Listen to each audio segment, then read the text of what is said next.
Hello, welcome to learn with Arya. कैसे हैं आप लोग? आई होप कि आप लोग अच्छे होंगे। ओके, तो आज हम लोग पढ़ने वाले हैं क्लास 10th केमिस्ट्री का चैप्टर 2 जो कि है acid base and salts. Okay, तो सबसे पहले हम लोग ये जान लेते हैं कि इंडिकेटर्स क्या होते हैं। तो बेसिकली इंडिकेटर्स वो सब्सटेंस होते हैं जो कि हमें हेल्प करते हैं ये बताने में कि कौन सी स्पीसीज एसिड है और कौन सी स्पीसीज बेस है। यहाँ पे कुछ 4 एग्जांपल दिए हुए इंडिकेटर्स के, जो कि है litmus solution, red cabbage leaves, methyl orange और फिनेफ्थलीन, जो कि हम लोग रेगुलरली यूज करते हैं एज अ इंडिकेटर। ओके, तो हम लोग ये देख लेते हैं कि इंडिकेटर्स एसिडिक सॉल्यूशन में कैसे रिएक्ट करते हैं। तो पहला है लिटमस पेपर। तो जब हम लोग एक ब्लू लिटमस पेपर को एसिडिक सॉल्यूशन में डिप करते हैं तो वो रेड कलर में टर्न आउट हो जाता है। दूसरा है मिथाइल ऑरेंज। अब मिथाइल ऑरेंज को अगर एक एसिडिक सॉल्यूशन में डाला जाए तो वो रेड कलर का हो जाता है। और तीसरा है फेनेफ्थलीन। अगर हम एक फेनेफ्थलीन को एसिडिक सॉल्यूशन में डालेंगे तो वो कलरलेस हो जाता है। ओके, तो हम लोग ये देख लेते हैं कि एसिड्स क्या होते हैं। तो यहाँ पे हम एसिड्स की कोई एज सच डेफिनेशन नहीं देखेंगे, बल्कि एसिड्स की कुछ प्रॉपर्टीज से उन्हें डिफाइन करने की कोशिश करेंगे, जो कि है एसिड्स आर सोर इन टेस्ट, मतलब कि जो एसिड्स होते हैं वो खट्टे होते हैं टेस्ट में। और दूसरी प्रॉपर्टी है the acid gives blue litmus test, मतलब कि जो एसिड्स होते हैं वो ब्लू लिटमस पेपर को रेड कर देते हैं। ओके, अब फिलहाल तो हम लोग यहाँ पे इतनी ही प्रॉपर्टीज देखेंगे, लेकिन जैसे जैसे हम लोग आगे जाएंगे हमें और प्रॉपर्टीज देखने को मिलेंगी। ओके, तो हम लोग ये देख लेते हैं कि एसिड्स दो प्रकार के होते हैं, एक है ऑर्गेनिक एसिड और दूसरा है मिनरल एसिड। अभी हम लोग ये देखते हैं कि ऑर्गेनिक एसिड क्या होते हैं। The acid present in plants and animals are called organic acid, मतलब कि जो भी एसिड हमें प्लांट्स या फिर एनिमल्स से मिल रहे हैं वो सब के सब ऑर्गेनिक एसिड होते हैं। और दूसरा है mineral acid. The acids prepared from minerals of the earth are called mineral acid, मतलब कि अर्थ से जो भी मिनरल्स हमें मिलते हैं उससे कोई भी एसिड बनाया गया तो वो मिनरल एसिड होता है। ओके, ओके, तो अब हम लोग ये देखेंगे कि स्ट्रॉन्ग और वीक एसिड्स क्या होते हैं। तो स्ट्रॉन्ग एसिड्स के एग्जांपल्स पहले देख लेते हैं हम लोग, जो कि है हाइड्रोक्लोरिक एसिड, सल्फ्यूरिक एसिड और नाइट्रिक एसिड। ये सब तो मिनरल एसिड के एग्जांपल लग रहे हैं। तो मतलब कि स्ट्रॉन्ग एसिड मतलब मिनरल एसिड। अच्छा, तो मतलब कहीं पे भी अगर लिखा दिखे आपको स्ट्रॉन्ग एसिड तो मतलब कि वहाँ पे मिनरल एसिड की बात हो रही है। अच्छा, तो आगे वीक एसिड्स के बारे में देखते हैं। तो वीक एसिड्स के एग्जांपल्स हैं एसिटिक एसिड, फॉर्मिक एसिड और सिट्रिक एसिड। लेकिन ये सारे तो ऑर्गेनिक एसिड्स हैं, मतलब कि अगर कहीं पे आपको वीक एसिड लिखा दिख रहा है तो मतलब वहां पे ऑर्गेनिक एसिड की बात हो रही है।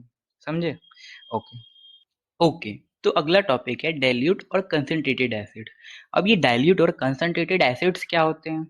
ओके, तो ये जानने के लिए हमें एसिड्स की एक बात पता होनी चाहिए कि कोई भी अगर एसिड हमें मिल रहा है तो उसके अंदर कम या फिर ज्यादा क्वांटिटी में वाटर मौजूद होता है। ओके, तो ऐसे सॉल्यूशंस जिनमें एसिड्स की क्वांटिटी वाटर के रेस्पेक्ट में बहुत ज़्यादा हो वो कंसंट्रेटेड एसिड होते हैं। ओके, तो अब देख लेते हैं डाइल्यूट एसिड के बारे में। तो ऐसे सॉल्यूशन जिनमें एसिड की क्वांटिटी वाटर के रिस्पेक्ट में बहुत कम हो वो डाइल्यूट एसिड होते हैं। ओके, ओके, तो अगला टॉपिक है डाइल्यूटिंग अ कंसंट्रेटेड एसिड, मतलब कि कोई भी ऐसा एसिड सॉल्यूशन जिसमें कि एसिड की क्वांटिटी वाटर के रिस्पेक्ट में ज़्यादा हो उसे एक ऐसे सॉल्यूशन में कन्वर्ट कर देना जिसमें वाटर की क्वांटिटी एसिड के मुकाबले ज़्यादा हो। ओके, तो अब एक ऐसा सॉल्यूशन बनाने के लिए हम लोग बहुत ज़्यादा एसिड की क्वांटिटी में वाटर ऐड नहीं करेंगे, क्योंकि ये बहुत ही ज़्यादा एक्सोथर्मिक प्रोसेस है और डेंजरस भी। तो एक ऐसा डाइल्यूट सॉल्यूशन बनाने के लिए हम लोग बहुत ज़्यादा क्वांटिटी ऑफ वाटर में धीरे धीरे और बहुत कम क्वांटिटी में कंसंट्रेटेड एसिड ऐड करेंगे, जिससे कि हमें एक डाइल्यूट एसिड मिल जाएगा। ओके, तो अगला टॉपिक है when an acid react with metals, मतलब कि जब कोई एसिड मेटल के साथ रिएक्ट होता है तो क्या होता है। तो देखते हैं, metal plus acid gives salt plus hydrogen gas, मतलब कि किसी भी मेटल को अगर एसिड के साथ रिएक्ट कराए तो एक सॉल्ट बनता है और एक हाइड्रोजन गैस इवॉल्व होती है। मेटल्स में आप कुछ भी ले सकते हो, जिंक, कॉपर, फेरस या और भी बहुत सारे। और एसिड में भी आप कुछ भी ले सकते हो, hydrochloric acid, sulphuric acid, nitric acid या और भी कोई और।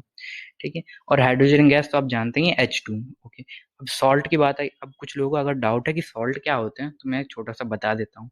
तो सॉल्ट, जब कोई नेगेटिव आयन किसी पॉजिटिव आयन के साथ फ्यूज होता है तो जो अलग कंपाउंड बनता है वो होता है salt. For example Na plus जब फ्यूज होगा Cl नेगेटिव के साथ तो एक सॉल्ट बनाएगा NaCl। ओके, आई होप आपको सॉल्ट समझ में आ गया होगा क्या है। तो हम लोग एक एग्जांपल भी देख लेते हैं। Zn plus H2SO4 gives ZnSO4 plus H2।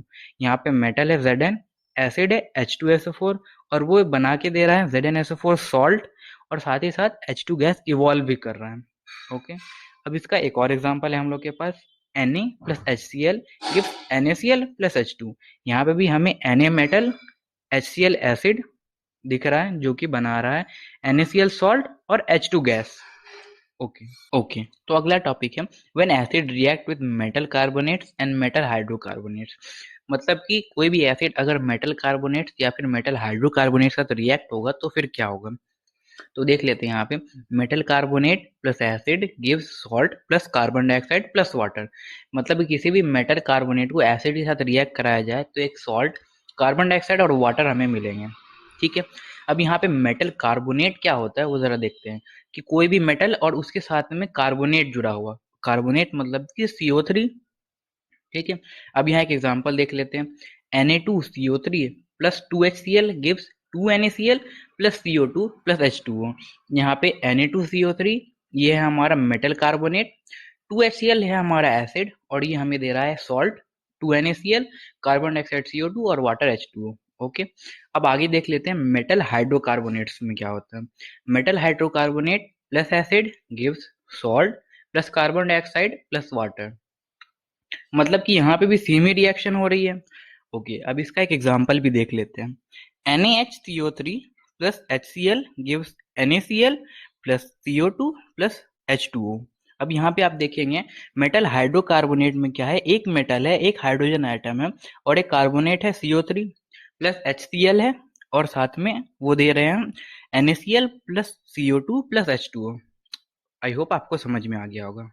Okay, तो अब हम लोग एनसीईआरटी का एक इम्पॉर्टेंट रिएक्शन देख लेते हैं जो कि है CaOH whole twice plus CO2 gives CaCO3 plus H2O। और ये जो CaOH होल ट्वाइस है इसे हम लोग लाइम वाटर के नाम से भी जानते हैं। ओके, तो अब लोग ये देख लेते हैं कि जब ये रिएक्शन हुई जो कि है CaOH whole twice plus CO2 तो यहाँ पे हमें CaO3 मिली। अब ये जो CaO3 हमें जो मिली है इसे एक अलग रिएक्शन कराएंगे जो कि है CaCO3 plus CO2 plus H2O। मतलब कि CaCO3 को कार्बन डाइऑक्साइड और वाटर के प्रेजेंस में रिएक्ट कराएंगे तो हमें मिलेगा CaHCO3 का होल ट्वाइस जो कि होता है कैल्शियम हाइड्रोकार्बोनेट। ओके, तो आगे हम लोग देख लेते हैं जब किसी एसिड को बेस के साथ रिएक्ट कराया जाएगा तो फिर क्या होगा। तो देखते हैं इसके रिएक्शन क्या है। Acid plus base gives salt plus water. मतलब कि किसी भी एसिड या फिर बेस को अगर हम लोग रिएक्ट कराएं तो एक सॉल्ट हमें मिलता है और साथ में वाटर H2O मिलता है। ठीक है, अब यहाँ पे एक रिएक्शन देख लेते हैं हम लोग। NaOH plus HCl gives NaCl plus H2O। यहाँ पे जो NaOH है वो बेस है, HCl एसिड है और यहाँ पे जो प्रोडक्ट साइड में NaCl है वो सॉल्ट है और वाटर H2O हमें मिल रहा है। ओके ओके, तो अगला है when acid reacts with metal oxide. मतलब कि जब कोई भी एसिड मेटल ऑक्साइड के साथ रिएक्ट हो। ओके, तो इसके रिएक्शन हम लोग देख लेते हैं। Metal oxide plus acid gives salt plus water. मतलब कि कोई भी मेटल ऑक्साइड को एसिड के साथ रिएक्ट कराया जाए तो हमें सॉल्ट और वाटर मिलते हैं। अब ये मेटल ऑक्साइड क्या होता है, जब कोई भी मेटल ऑक्साइड के साथ में हो तो वो मेटल ऑक्साइड हो गया। अब इसे एक एग्जांपल से समझ लेते हैं जो कि है CuO plus 2HCl gives CuCl2 plus H2O। अब यहाँ पे देखेंगे Cu जो कि मेटल है और O ऑक्सीजन, यहाँ पे ये मेटल ऑक्साइड हमें मिल गया और साथ में एसिड में HCl है और प्रोडक्ट साइड में हम लोग देखें तो हमें एक सॉल्ट मिलता है CuCl2 और वाटर H2O। ओके, तो अगला है what do all acids have in common. मतलब कि सभी एसिड्स में कोई कॉमन चीज। तो सभी एसिड्स में एक कॉमन चीज होती है और वो है जब किसी भी एसिड को हम लोग पानी में डालते हैं तो वो एसिड से H प्लस आयंस डिसोसिएट होकर निकल जाते हैं। ठीक है, ये एक कॉमन बात है सभी के सभी एसिड्स में। ओके, तो अभी मैंने कहा कि अगर कोई भी स्पीसीज पानी में डिसॉल्व होने के बाद H प्लस आयन डिसोशिएट करे तो वो एसिड होती है। तो इस स्टेटमेंट के बेसिस पे आप ये नहीं कह सकते कि कोई भी स्पीसीज जिसमें हाइड्रोजन मौजूद है वो सब के सब H प्लस आयंस डिसोशिएट करेंगे और साथ ही साथ एसिड होंगे। तो इस बात को प्रूव करने के लिए एक एग्जाम्पल देख लीजिए। तो ये है C6H12O6। मतलब कि ग्लूकोज को जब पानी में डिसॉल्व करेंगे तो हमें H प्लस आयंस डिसोशिएट होते हुए नहीं दिखेंगे। आई होप आपको मेरा पॉइंट समझ में आ गया होगा। तो अगला टॉपिक है electricity due to free ions. ठीक है, अब ये टॉपिक जानने के लिए आपको पहले ये समझना होगा कि किसी भी सर्किट या कंडक्टर में इलेक्ट्रिसिटी पास क्यों होती है। ठीक है, तो अगर हम लोग के पास एक सॉलिड कंडक्टर है तो उसके अंदर इलेक्ट्रिसिटी पास होने के लिए उसके पास फ्री इलेक्ट्रॉन्स होने चाहिए। ठीक है, और उसी तरीके से अगर हमारे पास एक कंडक्टिंग लिक्विड है तो उस लिक्विड में फ्री आयंस होने चाहिए, तभी उसके अंदर इलेक्ट्रिसिटी पास हो सकती है। ओके, तो हमारे पास जो एसिड सॉल्यूशन है उसके अंदर तो फ्री आयंस है, H+ आयंस हमारे पास फ्री आयंस मौजूद है, तो वहाँ पे इलेक्ट्रिसिटी कंडक्ट होगी। ओके, तो हम लोग एसिड्स की कुछ प्रॉपर्टीज देख लेते हैं, जो कि ये एसिड्स हैव सोर टेस्ट, मतलब एसिड खट्टे होते हैं टेस्ट में। Acids turns blue litmus into red, मतलब कि एसिड ब्लू लिटमस पेपर को रेड कन्वर्ट कर देते हैं। एसिड सॉल्यूशन कंडक्ट इलेक्ट्रिसिटी, मतलब एसिड के सॉल्यूशन में इलेक्ट्रिसिटी कंडक्ट होती है। Fourth, acid have corrosive nature, मतलब कि एसिड का किसी भी चीज को गलाने का नेचर बहुत ज्यादा होता है।